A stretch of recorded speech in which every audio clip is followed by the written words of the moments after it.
तो दोस्तों एक बार फिर से नमस्कार, आदाब, सत श्री अकाल। ठंड बढ़ चुकी है, घर पर रहिए, ध्यान रखिए कपड़ों का और अपने आप का। मैं हूं देव सिद्धार्थ, आप मुझे वेस्पा पर देख रहे हैं। एक बार फिर से मैं आज आपके लिए लेके आया हूं स्वामी अज्ञे भारती जी का साक्षात्कार, जिसे इंग्लिश भाषा में हम इंटरव्यू भी कहते हैं। ऐसे इंटरव्यू आप कह सकते हैं, साक्षात्कार है। बहुत सारे सच हैं जो उन्होंने ओशो के साथ अपना जीवन बिताया, ओशो के साथ रहे, ओशो की गंगा में नहाए, ओशो की खुशबू के बीच में रहे, वो खुशबू मैं आप तक फैलाऊंगा। तो आइए सवालों का सिलसिला शुरू करते हैं और अज्ञे भारती जी से बात करते हैं।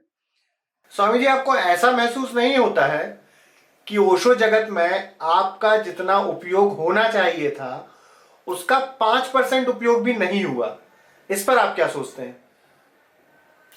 ये बहुत मेरे लिए दुखद बात है, लेकिन परमात्मा ने हर स्थिति को स्वीकार करना सिखाया है, इसलिए बाकी मैं तो किसी को नहीं जानता हूँ।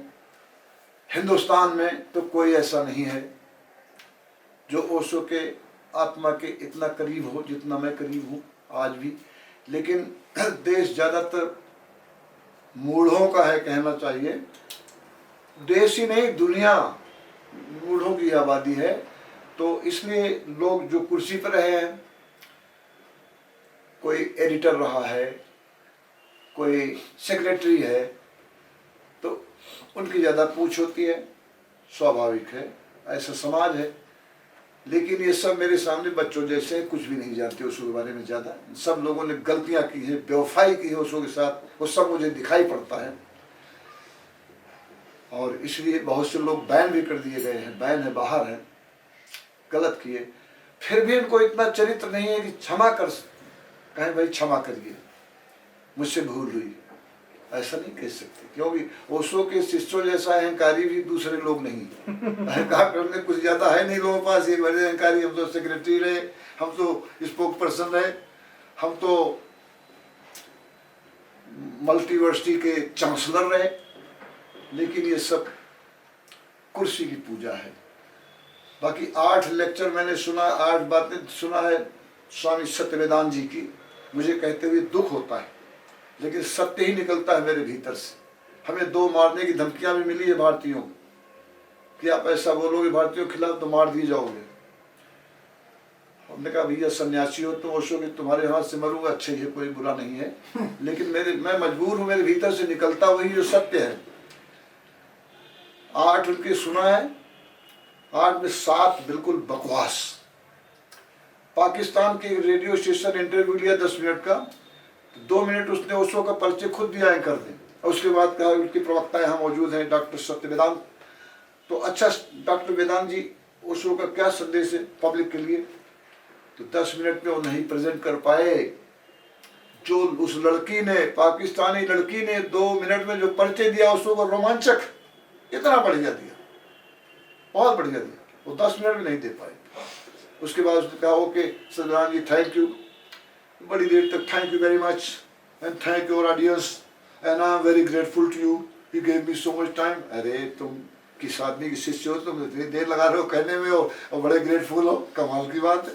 अरे एक दफे वही कहना काफ़ी था, लेकिन क्योंकि कहीं कहने में पता चल रहा है कि हाँ मैं नहीं बढ़िया बोल पाया, इसलिए उसको पूरा कर रहे। जैसे कोई प्राइमरी स्कूल में बच्चा, हमें दुख होता है कहते हुए, लेकिन ये सत्य है कि इस तरह है, इसलिए उपयोग नहीं है मेरा, क्यों मैं किसी कुर्सी पर नहीं रहा हूँ। अंडर ए प्रॉमिस मैं बाहर रहा हूँ, वरना ओशो का कुछ काम है जो मैं ही कर सकता, दूसरा कोई हिंदुस्तान में नहीं है जो कर सकता रहा हो, आज भी नहीं कर सकता।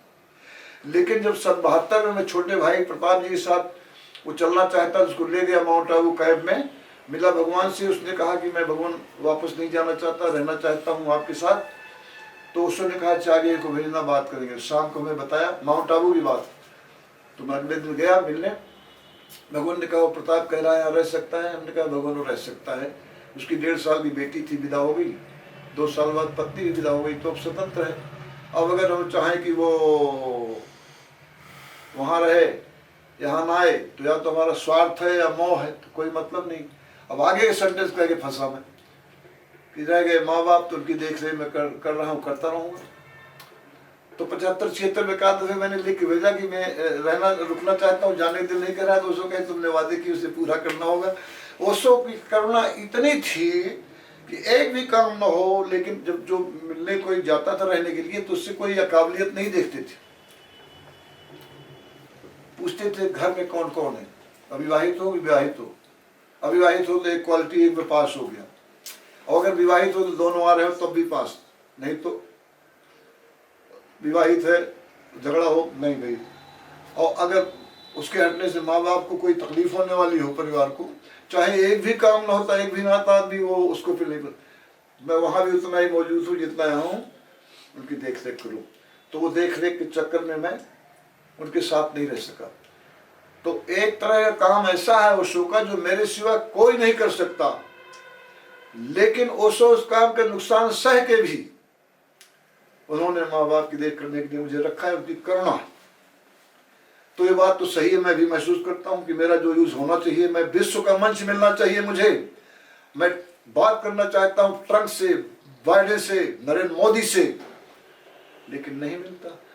मैं 4-5 सालों से कैंप लेना बंद कर दिया हूँ, कॉलेज यूनिवर्सिटीज में लेक्चर दे रहा हूँ, वन ग्लोबल गवर्नमेंट पे ज़्यादातर, और जहाँ ठीक लगता है अच्छी उपस्थिति रहेगी तो रैली भी निकालता हूँ। बम्बई में रैली निकाला, उसके बाद हमारी श्रीमती जी की तबीयत खराब, वहाँ 25 को मेरा टिकट था शाम को दिल्ली से चलने का घर, और 23 को वहाँ पहुँचा तो मैं ऋषिकेश से आया, और 23 को 1:30 बजे दिन में खबर लगी कि माँ की तबीयत बहुत सीरियस।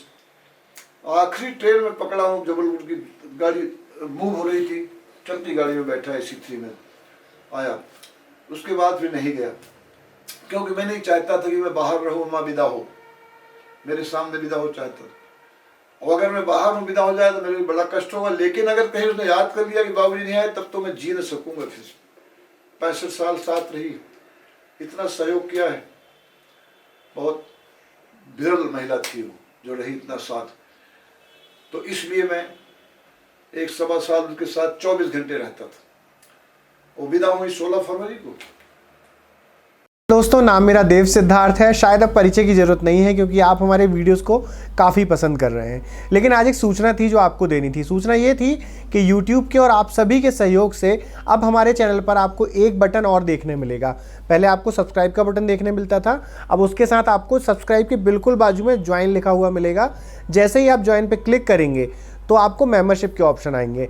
मेम्बरशिप है सिल्वर, गोल्ड और प्लैटिनम। आप जो भी मेंबरशिप लेना चाहें आप ले सकते हैं। आपकी मेंबरशिप लेने से हमें प्रोत्साहन मिलेगा, मोटिवेशन मिलेगा, और जिसके बाद हम आपको और भी बहुत कुछ दिखाना चाहेंगे जो हम लोग प्लानिंग्स कर रहे हैं। हमारी पूरी टीम प्लानिंग कर रही है। हो सकता है आपको आगे जर्नलिज्म से जुड़े हुए वीडियो, न्यूज़ एंकरिंग और ये काफ़ी कुछ मिलेगा। शॉर्ट फिल्म्स मिलेंगी आपको हमारे चैनल पर। तो अगर आप हमें ज्वाइन करेंगे, अगर आप मेंबरशिप लेंगे तो हमें काफ़ी सहयोग होगा। दोस्तों, अगर हमारे वीडियो आपको पसंद आ रहे हैं तो लाइक, शेयर और सब्सक्राइब ज़रूर करें। अगर आप हमें फेसबुक पे देखते हैं तो फेसबुक पे शेयर ज़रूर करें। नमस्कार।